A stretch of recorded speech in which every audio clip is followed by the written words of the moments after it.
2 நாளாகமத்தின் புஸ்தகம் 7ஆம் அதிகாரம் 14ஆம் வசனம். என் நாமம் தரிக்கப்பட்ட என் ஜனங்கள் தங்களை தாழ்த்தி ஜெபம் பண்ணி என் முகத்தை தேடி தங்கள் பொல்லாத வழிகளை விட்டு திரும்பினால் அப்பொழுது பரலோகத்தில் இருக்கிற நான் கேட்டு அவர்கள் பாவத்தை மன்னித்து அவர்கள் தேசத்திற்கு சேமத்தை கொடுப்பேன். அல்லேலூயா. சாலமோன் ஆலயத்தை பிரதிஷ்டை பண்றார். அப்படி பிரதிஷ்டை பண்ணும்போது சாலமோன் மூலமாக ஒரு தீர்க்க தரிசன வார்த்தை வெளியே வருது. அப்படி சொல்லப்பட்ட தீர்க்க தரிசன வார்த்தை தான் இந்த வார்த்தை. என் நாமம் தரிக்கப்பட்ட என் ஜனங்கள். இயேசு கிறிஸ்துவின் நாமத்தை நாம தரித்திருக்கிறோம். கிறிஸ்தவர்கள் என்கிற நாமத்தை தரித்திருக்கிறோம்.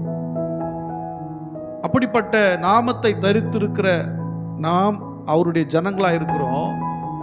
அந்த ஜனங்கள் தங்களை தாழ்த்தி, தங்களை பெருமைப்படுத்தி இல்லை, தங்களை தாழ்த்தி ஜெபம் பண்ணி என் முகத்தை தேடி, அப்படின்னா தினந்தோறும் தேவ சமூகத்துல தேடி, தம்முடைய ஜனங்களுக்காக தேடி, தாழ்த்தி, பெருமையா அல்ல, தாழ்த்தி ஜெபம் பண்ணி அவருடைய முகத்தை தேடி தங்கள் பொல்லாத வழிகளை விட்டு திரும்பினால். அல்லேலூயா. ஜெபமோ உபவாசமோ நம்ம என்ன நினைச்சிட்டோம்னா தேவனை நம்ம இஷ்டத்துக்கு வளைக்கிறது. அவர் சொல்றார், பொல்லாத வழிகளை விட்டு திரும்பினால். ஜெபமோ உபவாச ஜெபமோ தேவனோடு நெருங்குவதற்கு உதவி செய்கிறது. அப்படி நெருங்கும் போது நாம் என்ன சொன்ன, பொல்லாத வழியை விட்டு திரும்பணுமா. ஏற்கனவே இருந்த மாதிரி இருந்துடக்கூடாது, ஏற்கனவே வாழ்ந்த மாதிரி வாழ்ந்துடக்கூடாது. ஜெபமோ உபவாசமோ வரும்போது நம்முடைய பொல்லாத வழியை விட்டு நாம் என்ன பண்ணோம், திரும்ப ஆரம்பிக்கணும். அல்லேலூயா. அப்படி பொல்லாத வழியை விட்டு திரும்பும் போது பரலோகத்தில் இருக்கிற நான் கேட்டு, அல்லேலூயா, பரலோகத்தில் இருக்கிற நான் அதை கேட்பேன், அப்புறம் பாவத்தை மன்னிப்பேன் அப்படிங்கிறார். அல்லேலூயா.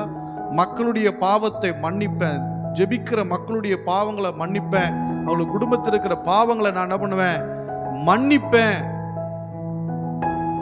அது மட்டும் இல்லாம நான் தேசத்திற்கு சேமத்தை கொடுப்பேன். அல்லேலூயா. மக்கள் தேவனை தேடி ஜெபம் பண்ணி உபவாசித்து நிற்கும் போது, பொல்லாத வழிகளை விட்டு திரும்பும் போது அவர் சொல்றாரு, நான் மன்னிச்சுட்டு சேமத்தை கொடுப்பேன். அல்லேலூயா.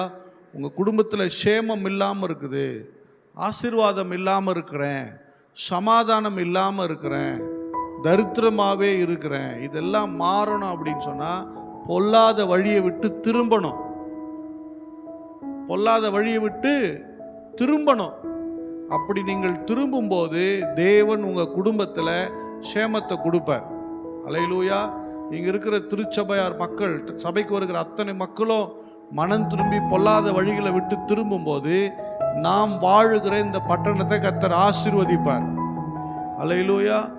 தமிழகத்துல ஏன் தேவன் எழுப்புதலை உண்டாக்கணும், மக்கள் ரட்சிக்கப்படணும், ஏன் பாவத்திலிருந்து மக்கள் விடுதலை ஆகணும்னா, தேசம் சேமமா இருக்க வேண்டும் என்று சொன்னால் பாவத்தை விட்டு மனம் திரும்பணும். அல்லேலூயா. 300-350 வருஷம் மேக்சிமம், அதிகப்படியா என்னதான் பார்த்தாலும் அமெரிக்காவுக்கு 400 வருஷத்துக்கு மேல என்ன இல்லை, சரித்திரம் கிடையாது.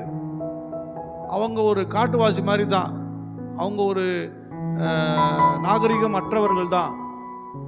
அப்படிப்பட்ட அந்த மக்களுக்கு எப்படி இப்படிப்பட்ட ஒரு வாழ்வு அப்படின்னு பார்த்தீங்கன்னா, அவர்கள் ரட்சிக்கப்பட்டு கர்த்தராகிய இயேசு கிறிஸ்துவை ஏற்று ரட்சிக்கப்பட்டு மனம் திரும்பினபடியால், யூரோப்பியன்ஸ் எல்லாம் ரட்சிக்கப்பட்டு மனம் திரும்பினபடியால் அவருடைய வாழ்க்கையில தேவன் சேமத்தை கொடுப்பார்.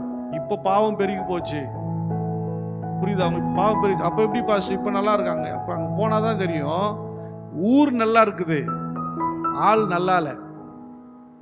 புரியுதா அவங்க சொல்றது? மன அழுத்தத்திலையும் குடும்பங்கள்ல சாபத்திலையும் பாவத்திலையும் சிக்கி மேற்கத்திய நாடுகள் எல்லாம் கஷ்டப்படுறான். அல்லேலூயா.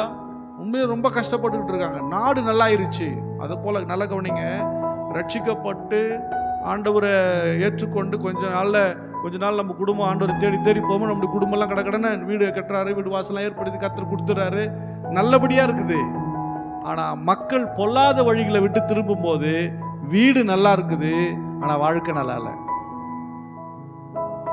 வீடு நல்லா இருக்குது, ட்ரெஸ் நல்லா இருக்குது, போறதெல்லாம் நல்லதா இருக்குது, ஆனா உள்ள வாழ்க்கை நல்லா இல்லை. அவர்கள் நரகத்திற்கு தான் பாத்திரரா இருக்கிறாங்க.